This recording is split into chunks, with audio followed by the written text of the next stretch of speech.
My husband faked his death to escape gambling debts. He left me $500,000 in insurance money.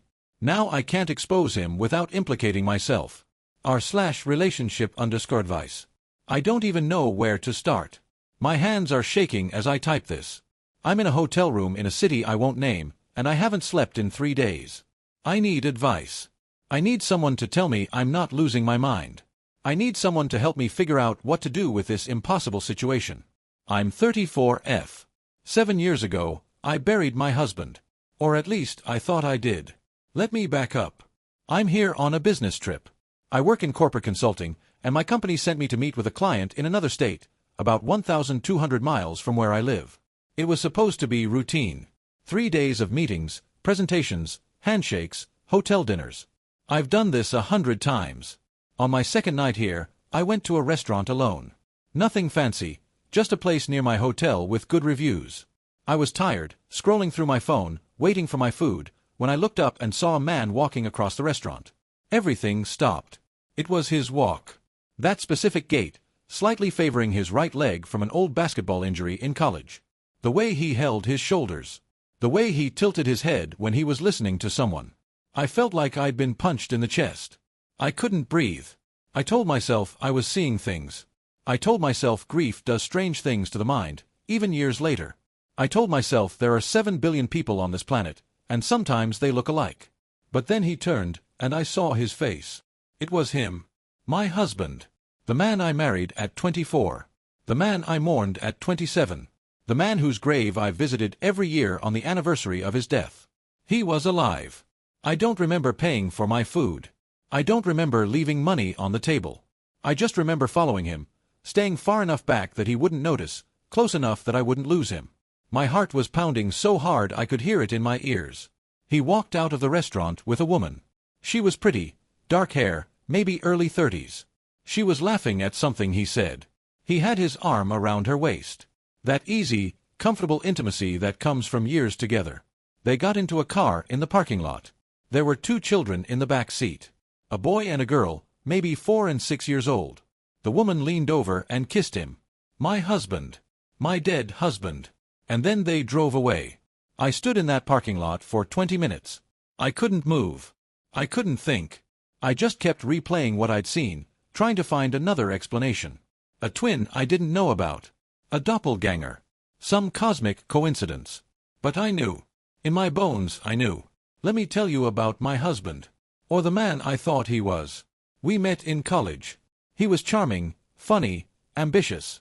Everyone loved him. He had this way of making you feel like you were the only person in the room. When he proposed after 3 years of dating, I thought I was the luckiest woman alive. We got married young. I was 24, he was 26. We had plans. Big plans. A house in the suburbs, kids, the whole package. He worked in finance. I was just starting my career in consulting. We were building something together. Then, 3 years into our marriage, he died. Car accident. He was driving home from a business trip late at night. Lost control on a wet road. The car went off an embankment and caught fire. By the time emergency services arrived, there wasn't much left. The body was identified through dental records and his wedding ring, which had somehow survived the fire. Closed casket funeral. His family stood beside me, crying. His mother couldn't stop screaming.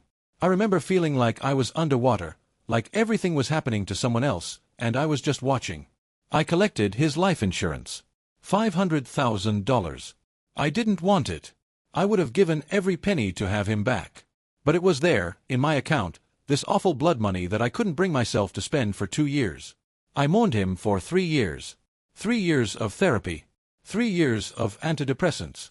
3 years of nights where I couldn't get out of bed, where I stared at our wedding photos and begged the universe to let me wake up from this nightmare. I thought about joining him. I'm not proud of that, but it's true. Some days, the only thing that kept me alive was the thought that he would have wanted me to keep living. And he was alive. Building a new life. Being a father to someone else's children. While I was planning my own funeral in my head, he was changing diapers and going to Little League games and kissing another woman goodnight. I can't describe what that knowledge does to a person. It's not just betrayal. It's not just grief. It's like the ground has opened up beneath you and you're falling, and you realize you've been falling for 7 years without knowing it. I should tell you about my life now. Before all this, after years of therapy and healing, I finally started to rebuild. I met someone. A good man. Kind, patient, understanding. He knew about my history, knew I was a widow, knew I'd struggled. He never pushed. He just loved me. Quietly and consistently and without conditions. We've been together for 2 years. He proposed 6 months ago. I said yes. The wedding is planned for next spring. He doesn't know about any of this. He's back home, probably watching TV, texting me good night. He has no idea that his fiancée is in a hotel room, shaking, staring at a photograph on her phone of a dead man who isn't dead. Because I took photos. When my husband got out of that car with his new family, I took photos. I have evidence. I have proof that I'm not crazy. And now I have to decide what to do with it. Update 1. 3 weeks later, the investigation begins. I came home from that business trip a different person. My fiancé knew something was wrong immediately. I told him it was work stress. He believed me, or at least, he pretended to. He's good like that. He gives me space when I need it. But I couldn't let this go. I couldn't sleep. Every time I closed my eyes, I saw my husband's face in that parking lot. I saw his arm around another woman's waist. I saw those children in the back seat. I did something I never thought I'd do. I hired a private investigator. I found him through a recommendation from a lawyer friend, someone I trust, someone who asked no questions when I said I needed help with a personal matter. The PI is professional, discreet, experienced. He's worked fraud cases, infidelity cases, missing persons. He said my situation was unusual, but not unprecedented. I gave him everything I had. The photos from the restaurant. The city where I saw him. A description of the woman and children. My husband's real name, his date of birth, his social security number, everything I remembered about his life before he died. The PI called me back within a week. What he found was worse than anything I imagined. My husband didn't just fake his death. He planned it meticulously, over months. The car accident wasn't an accident, it was staged. He bought a vehicle from a salvage yard, had it towed to that remote stretch of road, and set it on fire with a body inside. Yes, a body. I don't know where he got it. The PI is still looking into that. But my husband put a corpse in that car. He put his wedding ring on its finger. He made sure the dental records would be too damaged to be conclusive, but that there would be enough evidence to close the case quickly. He did this because he had debts. Massive gambling debts. Over $300,000 owed to people who don't send polite collection letters, people who break kneecaps and worse. He'd been hiding it from me for years, apparently. Siphoning money from our accounts to make minimum payments, lying about business trips that were actually trips to casinos, living a double life long before he created his new identity. When the debts became unmanageable, when the threat started, he decided to disappear. He staged his own death, collected the insurance money through me, as the sole beneficiary, and vanished. The insurance policy was his gift to me. $500,000 to start over.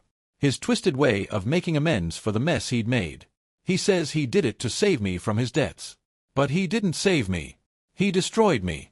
And then he watched from a distance while I tried to put myself back together.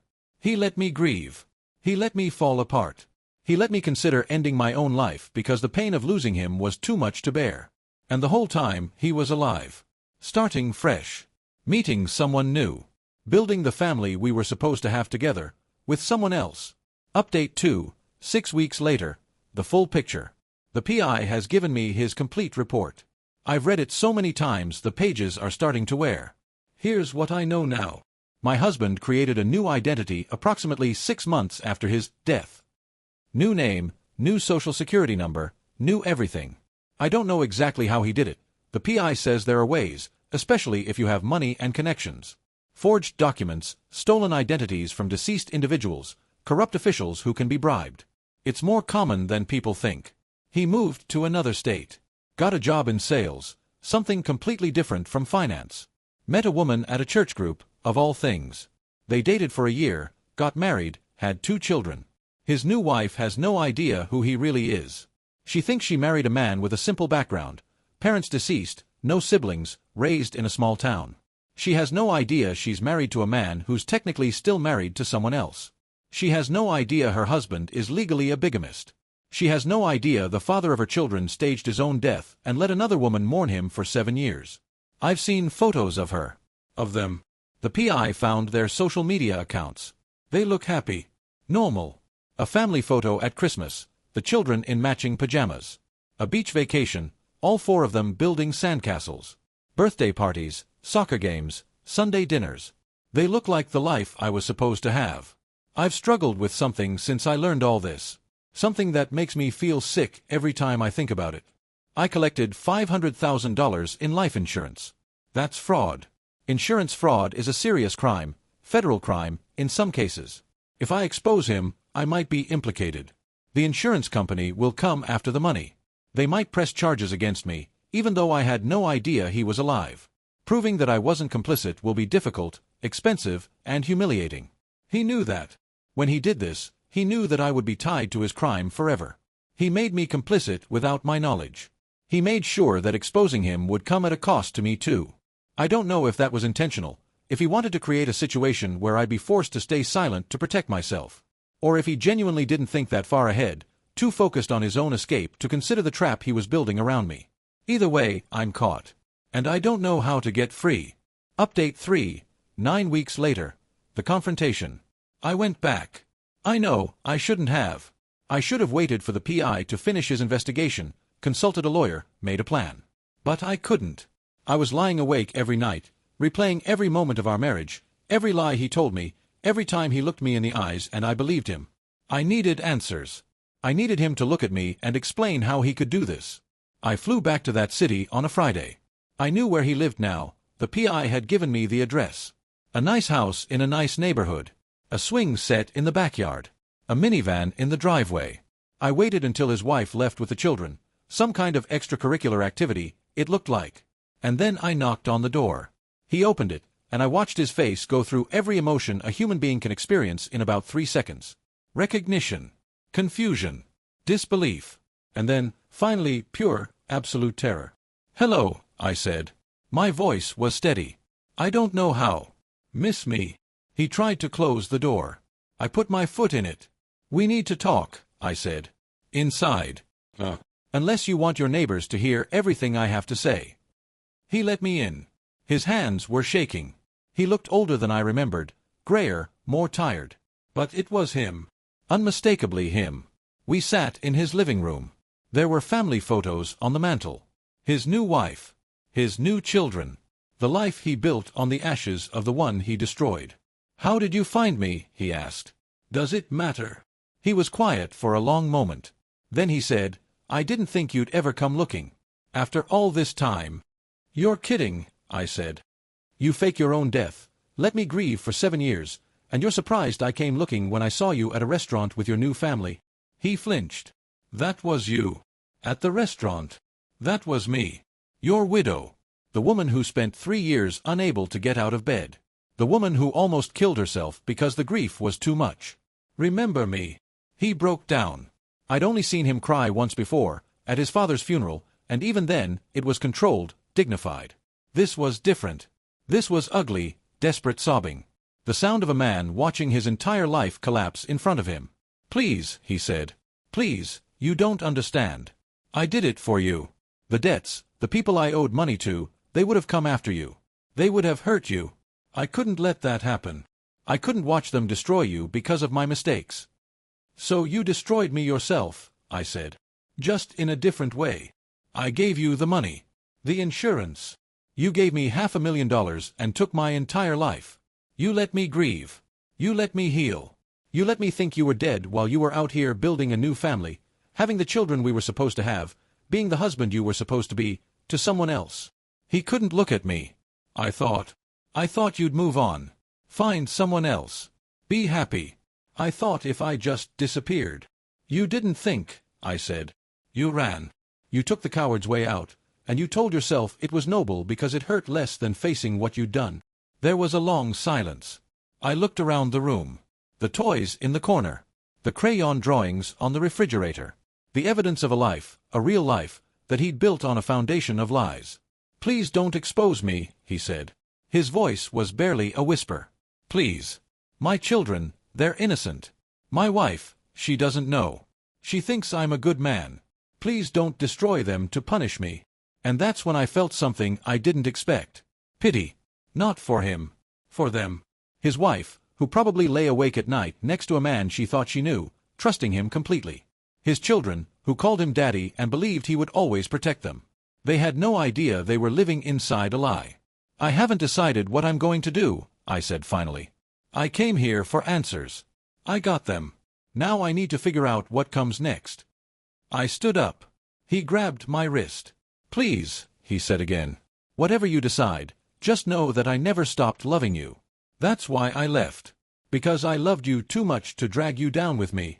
I pulled my arm away. "You loved me too much to drag me down," I repeated. "But not enough to stay. Not enough to face your problems. Not enough to let me decide for myself what I could handle." I walked out the door.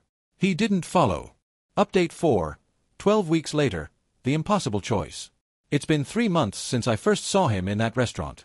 3 months of investigation, discovery, confrontation, and sleepless nights. And I still don't know what to do.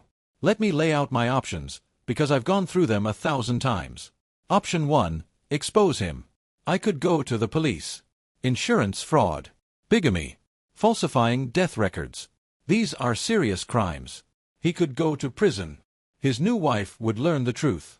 His children would learn their father isn't who they thought he was. But here's the problem. I collected that insurance money. I was the beneficiary.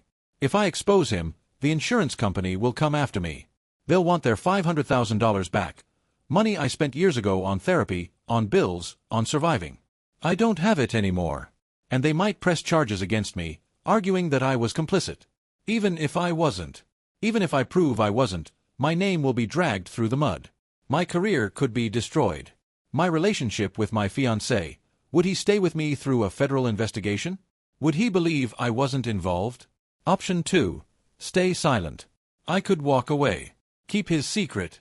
Let him live his new life with his new family. Move on with mine. But how do I do that? How do I marry my fiancé without telling him the truth, that my late husband isn't late at all? How do I get remarried knowing that, technically, my first marriage was never dissolved? Am I even legally allowed to marry someone else right now? And more than that, how do I live with the knowledge? How do I go to sleep every night knowing he's out there, happy, unpunished, while I spent years in agony because of his choices? Option 3. Confront him privately. Demand something. Money. Answers. A divorce, a real one, legally ending our marriage so I can move on. Closure. But what leverage do I have? He knows I'm implicated in the insurance fraud. He knows I have as much to lose as he does if this goes public. He could refuse to give me anything, betting that I'll stay silent to protect myself. Or he could panic. He could decide I'm a threat and do something desperate. I don't think he would hurt me. I don't think the man I married is capable of violence. But I also didn't think he was capable of faking his own death and letting me grieve for 7 years. Clearly, I don't know what he's capable of. Option 4. Tell his new wife. She deserves to know. Doesn't she? She married a man who doesn't exist. She had children with a man who has another wife in another state. Her entire life is built on a lie that isn't her fault, but a lie nonetheless. But if I tell her, everything falls apart. For her. For those children. They'll lose their father, not to death, but to betrayal. Is that justice? Or is that just spreading the damage, making more victims out of people who did nothing wrong? I've spent the last 3 months thinking about what he said. That he did it for me. That he loved me enough to die for me. In his twisted way, I think he believes that. I think he genuinely convinced himself that disappearing was an act of love. That giving me the insurance money was making amends. That freeing me from his debts was saving me. But here's what he doesn't understand, what he never understood. I would have helped him. If he'd told me about the gambling, about the debts, about the threats, I would have figured it out with him. I would have sold the house, gotten a second job, done whatever it took. Because that's what marriage is. That's what love is. You face things together, even when they're ugly, even when they're scary, even when there's no good solution. He didn't give me that chance. He decided, on his own, that I couldn't handle it. That I was better off without him. That his disappearance was a gift. He didn't save me. He took everything from me. My husband. My marriage. My future. My sanity. 3 years of my life, lost to grief that didn't need to exist. And now I have to figure out what to do with the wreckage. My fiancé asked me last night if everything was okay. He said I've seemed distant lately. Distracted. He asked if I was having second thoughts about the wedding. I told him I was just stressed about work. He believed me. Because he trusts me. Because he has no reason not to. I'm keeping a secret from him. A massive, life-altering secret. Every day I don't tell him is another day I'm building our relationship on a lie. Just like my husband built his new life on a lie. I hate that. I hate that I'm becoming something I despise. But how do I tell him? How do I say, remember my first husband, the one I told you died in a car accident? Well, funny story. What if he leaves? What if this is too much for him? What if he looks at me and sees damaged goods, a woman with too much baggage, a complication he didn't sign up for? What if I lose two men I love because of decisions I didn't make? Final update, where I am now. I don't have an ending for you. I wish I did. I wish I could tell you that I figured it out, that I found the right answer, that everything worked out in the end. But I'm still here. Still stuck. Still trying to figure out what justice looks like when every option comes with consequences. I spent 7 years grieving a ghost. Now I have to decide what to do with the zombie he's become. He loved me. In his broken, twisted, selfish way, I believe he loved me. He thought he was saving me. He thought disappearing was the kindest thing he could do. But love isn't just about intentions. It's about actions. It's about staying when things get hard. It's about trusting your partner enough to let them choose their own battles. It's about respecting someone enough to give them the truth, even when the truth is ugly. He didn't love me enough to stay. He loved his idea of protecting me more than he loved me as a person. And in trying to save me, he destroyed me in ways he'll never understand. So here I am. Asking strangers on the internet for advice. I should probably be asking a lawyer, a therapist, and my fiancé. What would you do? If you discovered that the person you mourned for years was alive and well, living a happy life while you struggled to survive? If exposing them meant potentially destroying yourself? If staying silent meant letting them win, letting them get away with it, letting them live happily ever after while you carry this knowledge forever? If there were innocent people, children, whose lives would be ruined if the truth came out? What would you do with a husband who loved you enough to die for you, but not enough to stay? I don't know. I genuinely don't know. And I'm running out of time to figure it out. My fiancé deserves to know before our wedding. His new wife deserves to know who she married. His children deserve... what? A father, even a lying one? Or the truth, even if it destroys them? I collected $500,000 from the life insurance company. That money is gone, spent on therapy, on bills, on building a new life. If the truth comes out, I'll have to answer for that. Even though I did nothing wrong. Even though I was a victim. He made me complicit. That's the cruelest part. He didn't just leave me, he made sure that exposing him would hurt me too. Whether he planned it that way or not, he built a trap around both of us. And now we're both stuck in it. I've thought about sending this to him. Letting him know that his secret isn't as safe as he thinks. That I haven't decided what to do yet, but that the clock is ticking. But what would that accomplish? He can't undo what he's done. He can't give me back the 7 years I lost. He can't ungrieve me, unbreak me, undestroy the person I was before he made me a widow. All he can do is beg.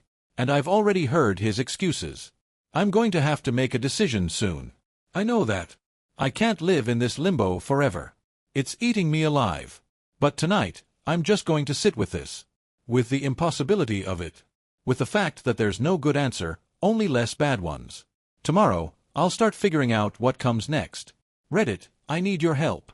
What would you do? TLDR, my husband died in a car accident 7 years ago. Closed casket funeral, life insurance payout, years of grief. I just discovered he's alive, living in another state with a new wife and 2 children. He faked his death to escape gambling debts and gave me the insurance money as a parting gift.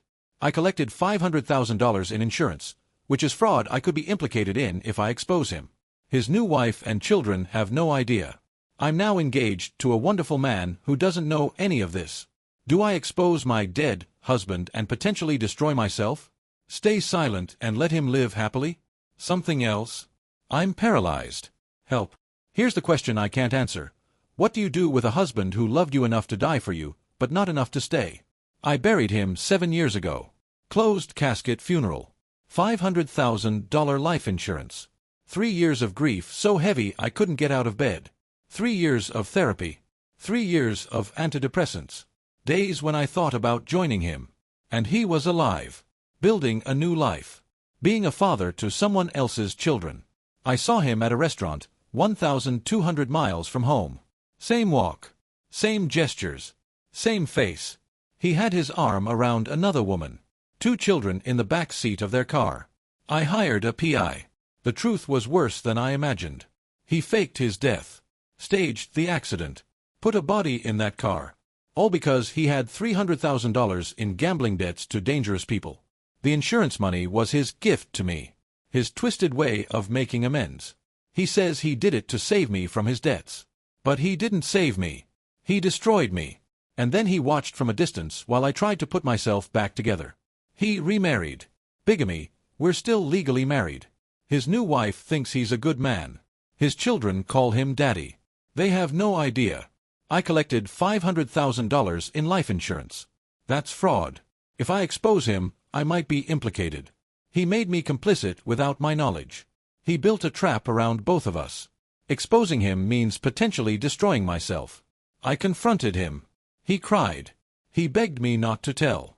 He said he never stopped loving me. But love isn't just intentions. It's actions. It's staying when things get hard. It's trusting your partner enough to let them choose their own battles. He didn't give me that chance. He decided I couldn't handle it. He decided disappearing was a gift. I would have helped him. I would have sold the house, gotten a second job, done whatever it took. Because that's what marriage is. You face things together. Now I'm engaged to a wonderful man who doesn't know any of this. His new wife doesn't know who she married. His children don't know their father is a lie. Do I expose him and destroy myself? Stay silent and let him win? Tell his wife and shatter those children's lives? I spent 7 years grieving a ghost. Now I have to decide what to do with the zombie he's become. I don't know. I genuinely don't know. What would you do?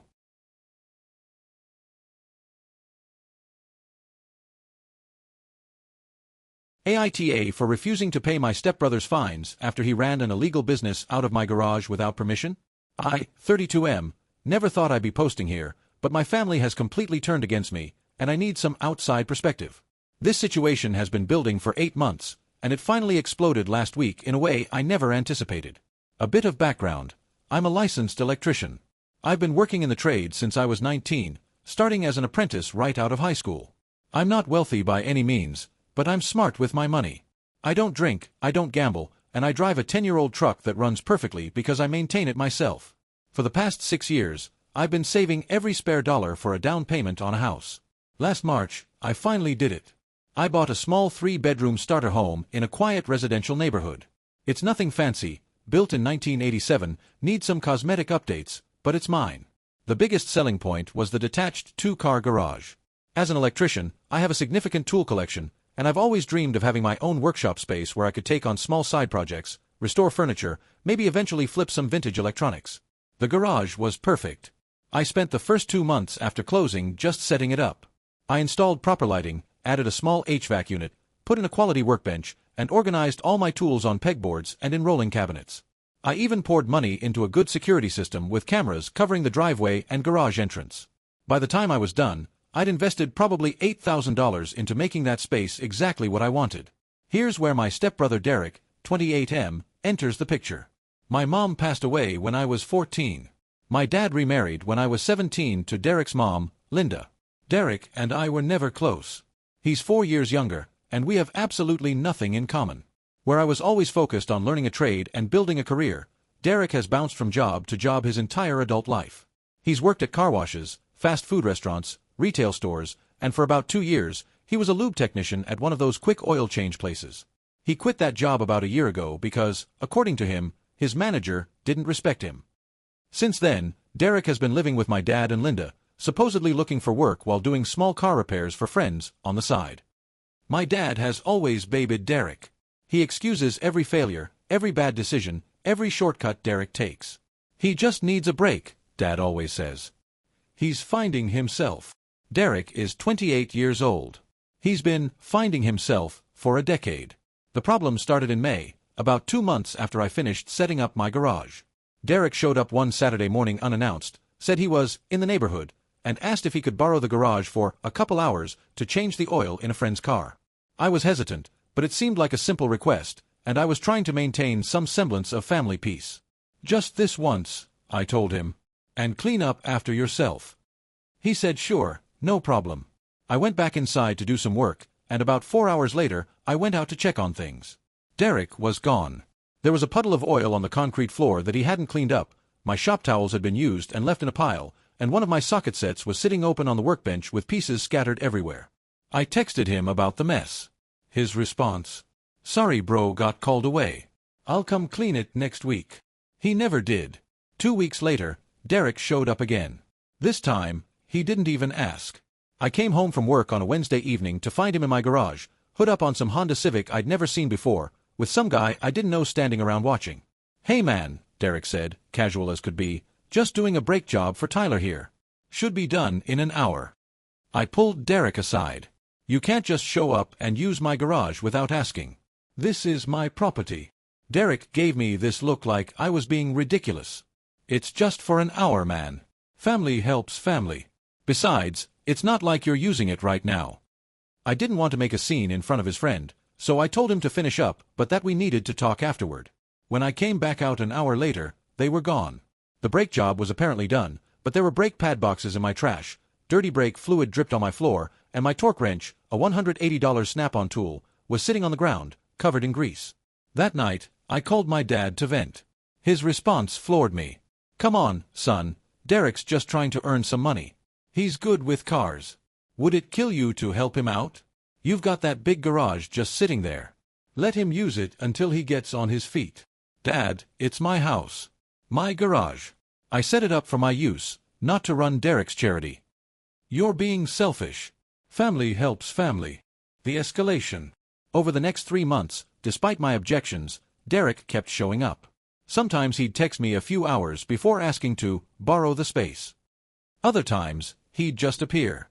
I came home multiple times to find cars in my driveway that didn't belong to anyone I knew, with Derek underneath them, doing God knows what. He started bringing his own cheap tools, but whenever mine were more convenient, he'd just help himself. I began noticing things missing. A set of Allen wrenches. A multimeter I used for electrical work. My creeper, the wheeled board you lie on to slide under cars, just vanished one day. When I asked Derek about it, he claimed he didn't know what happened to it, but that he'd keep an eye out. Then the neighbors started complaining. My next-door neighbor, Margaret, a retired woman in her 60s who's lived on the street for 30 years, knocked on my door one evening in August. She was polite but clearly frustrated. "I don't want to cause problems," she said, "but someone's been running power tools in your garage until 10, 11 at night. I can hear it through my bedroom window. I'm not sleeping well." I apologized profusely and assured her it wouldn't happen again. That night, I texted Derek telling him he was done using my garage. "No more. Period." His response: "That's cold, bro. I have jobs lined up. Dad's gonna be pissed when he hears about this." Sure enough, within an hour, my phone rang. "Dad, why are you kicking Derek out? He's finally building something for himself, and you're trying to tear him down." "He's not building anything, Dad. He's using my property without permission, keeping my neighbors awake, and losing my tools. I'm done. You've always been jealous of Derek. Ever since you were kids." I hung up. The following Saturday, I woke up at 7 a.m. to the sound of an impact wrench in my garage. I threw on clothes and stormed outside to find Derek and 2 of his friends working on 3 different cars simultaneously. My garage door was wide open, there was a car lifted on a jack that looked precarious at best, and someone had brought a portable radio that was blasting music. "Derek, what the hell is going on?" He barely looked up. "Big weekend, bro, gotta knock these out. I'll be done by tonight. You need to leave." All of you." One of his friends, a guy with tattoos up his arms, gave me a look. "Dude, relax. We're almost done with this one. I don't know you. You don't get an opinion. Get off my property." It took 45 minutes of arguing, but they finally left. In the aftermath, I discovered the real damage. My garage floor had oil stains that wouldn't come out. Someone had left used oil in buckets that had been poured into my household trash cans, oil you're supposed to dispose of properly at an auto parts store or recycling center. There were car parts scattered everywhere. And when I inventoried my tools, I was missing over $2,000 worth of equipment. My snap-on ratchet set, multiple specialty electrical tools, my diagnostic multimeter, a cordless impact driver, and dozens of smaller items. Just gone. I texted Derek asking about my missing tools. His response: "I don't know what you're talking about. Maybe you misplaced them. You shouldn't accuse family of stealing. I called my dad. I told him about the missing tools, the property damage, the oil in my trash. Derek says he didn't take anything. Why would he lie? You probably just lost track of your stuff. You've always been disorganized. I've never been disorganized a day in my life, but sure, Dad. Update 1. The code violations. About 3 weeks after I kicked Derek out, I got a knock on my door from a city code enforcement officer. Apparently, one of my neighbors, I suspect Margaret, though I don't blame her, had filed a complaint about what appeared to be an unauthorized automotive repair business operating out of my residential property. The officer was professional but firm. He explained that my neighborhood was zoned residential, and operating a commercial business, particularly one involving automotive repair, was a violation of city code. There were also environmental concerns about improper disposal of automotive fluids, which he'd received separate reports about. I'm not running a business, I explained. My stepbrother was using my garage without permission. I've already kicked him out. The officer nodded sympathetically but explained that as the property owner, I was ultimately responsible for activities on my property. He issued a formal warning and told me that any further violations could result in fines starting at $500 per incident. I was furious. I called Derek immediately. You got me a code violation. The city came to my house. That's not my fault, Derek said. Probably one of your uptight neighbors. They need to mind their business. You were running an illegal business out of my garage, Derek. You don't have a business license. You don't have insurance. You're not zoned for commercial activity. Do you understand what you've done? Bro, it was just helping some friends with their cars. That's not a business. You're being dramatic. You were charging people money, Derek. That's the literal definition of a business. He hung up on me. That weekend, I changed the locks on my garage, installed new deadbolts, and added padlocks to the outside doors. I also went through my security camera footage from the past few months and documented every time Derek had been on my property. The footage showed at least 15 different vehicles being worked on over a 3-month period. In one instance, I could clearly see Derek handing cash to his friend after completing a job, cash that was then handed over to Derek. This wasn't just helping friends. This was a full-on unlicensed auto repair operation. Update 2. Dad doubles down. The following week, I got a call from Linda, my stepmom. She'd never been warm to me. I was always Carol's son, a reminder of my dad's first marriage, but she usually maintained a civil distance. This time, she was on the attack. Your father is devastated, she said. Derek is struggling, and you're making it worse. He was finally finding something he's good at, and you're crushing his dreams. His dreams involve using my property without permission, stealing my tools, and getting me code violations. I'm not crushing his dreams. He's facing the consequences of his actions. You've always thought you were better than Derek. Just because you have a license and a trade doesn't mean you're superior. Derek's smart. He just learns differently. Linda, I'm not having this conversation. Derek is not welcome on my property. That's final. She hung up, and I immediately got a text from my dad. Your stepmother is crying because of you. I hope you're proud of yourself. For the next 2 weeks, I got daily messages from my dad ranging from guilt trips to outright accusations. According to him, I was selfish, jealous, petty, and vindictive. I was tearing the family apart over a few tools and some garage time. He even suggested I should just give Derek the money to replace whatever he allegedly took, since keeping peace in the family is more important than a few $100s. A few $100s. I had documented over $2,000 in missing tools with receipts. I stopped responding to the messages. Update 3. The investigation. About 6 weeks after the initial code enforcement visit, I got another knock on my door. This time, it was 2 officers from the city's business licensing division. They had received additional complaints and had apparently opened a formal investigation into the unlicensed business operating from my address.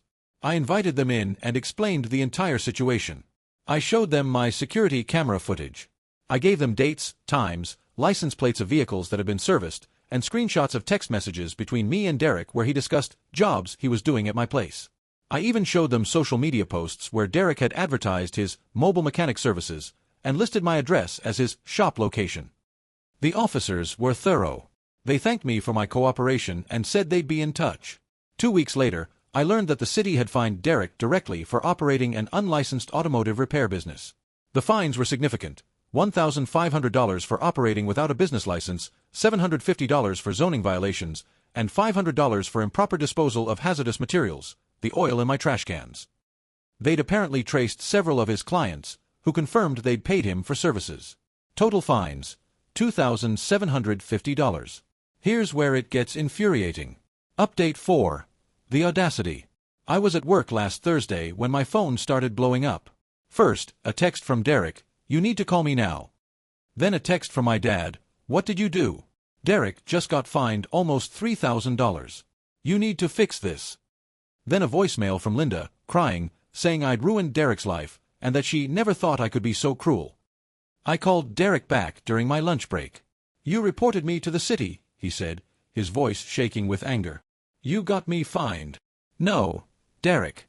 You reported yourself by running an illegal business out of my garage and advertising it on Facebook. The neighbors complained because you were loud and obnoxious. The city investigated because you were breaking the law. I just told them the truth. I can't pay these fines. I don't have that kind of money." "That sounds like a you problem." "You're going to pay them," he said. "Dad said you should pay them since it was your property." I actually laughed. "You think I'm going to pay $2,750 in fines that you earned by illegally using my property against my wishes? Are you insane?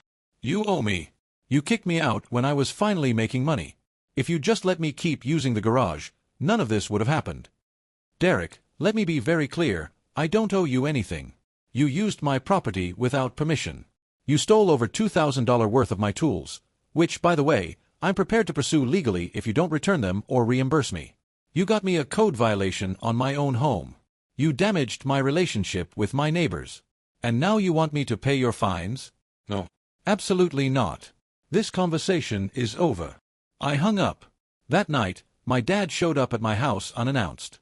I saw him on the doorbell camera and considered not answering, but I decided to face this head-on.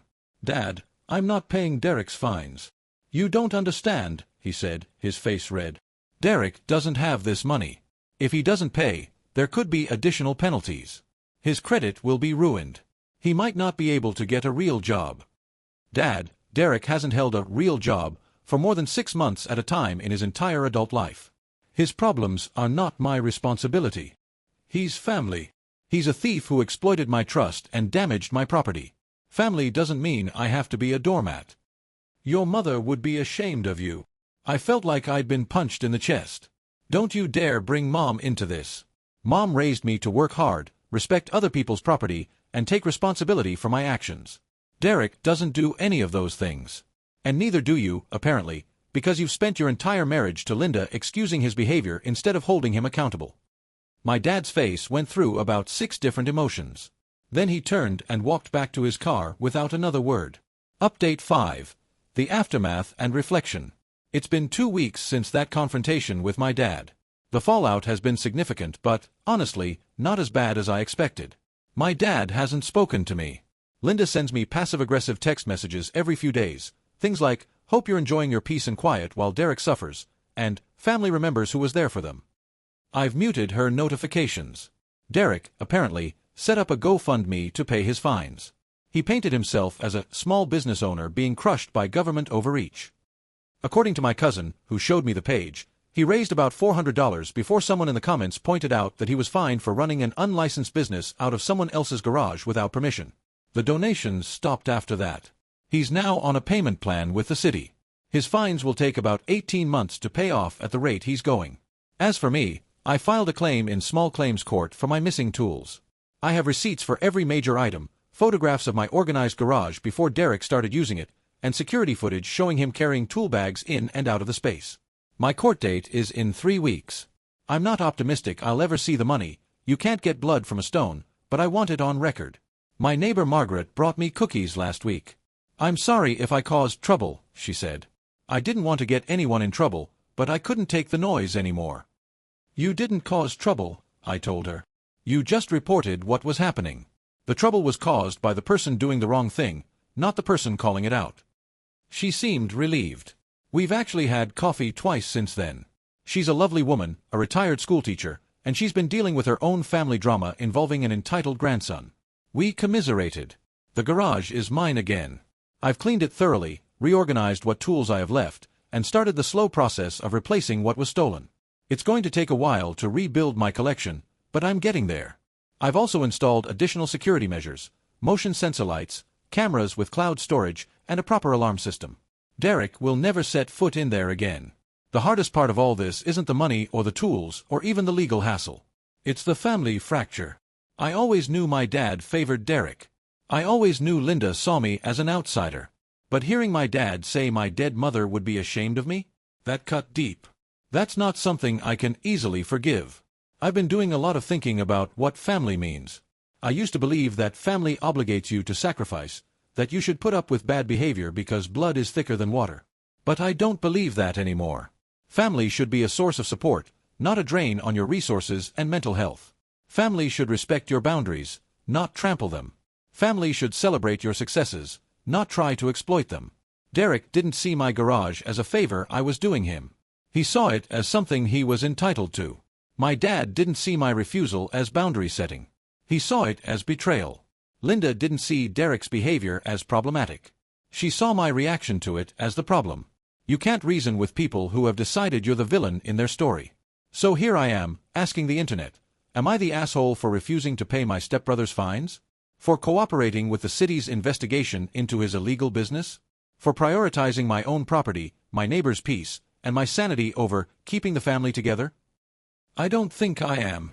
But my family clearly disagrees, and sometimes the people closest to you have the most distorted view. TLDR, my stepbrother, 28M, started borrowing my garage to do car repairs for cash without my permission. It escalated to him running a full illegal business, losing $2,000 of my tools, getting me code violations, and disturbing my neighbors. City investigated and fined him $2,750.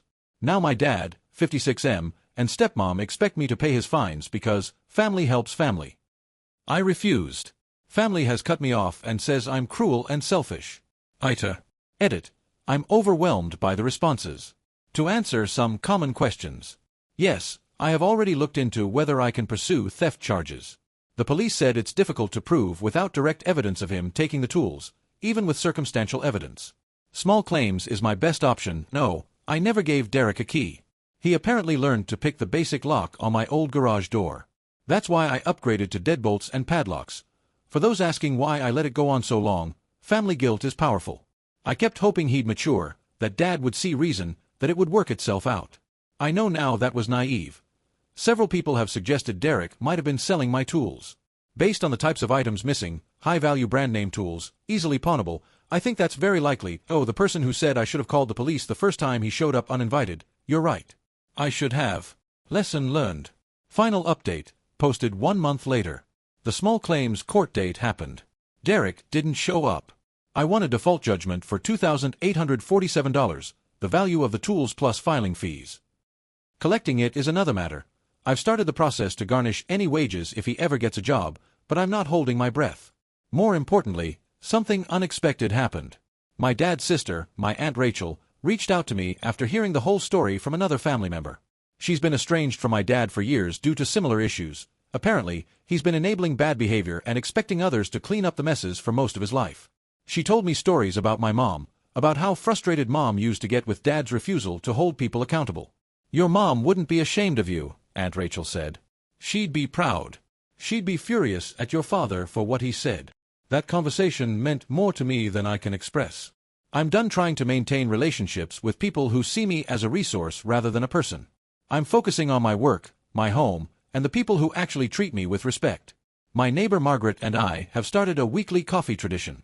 I've reconnected with old friends I'd neglected while dealing with family drama. I'm even dating someone, a woman I met at a home improvement store, of all places. She's kind, she's funny, and she thinks it's attractive that I have my own workshop. Her words, not mine. Derek is Derek. He'll probably never change. He'll probably bounce from situation to situation, expecting others to bail him out, blaming everyone but himself when it doesn't work out. That's not my problem anymore. And Dad? Maybe someday we'll talk again. But it won't be until he acknowledges what he said about my mother. That's my boundary, and I'm sticking to it. Life is better when you stop setting yourself on fire to keep other people warm. NTA, by the way. The comments were pretty unanimous on that one. Thanks, Reddit.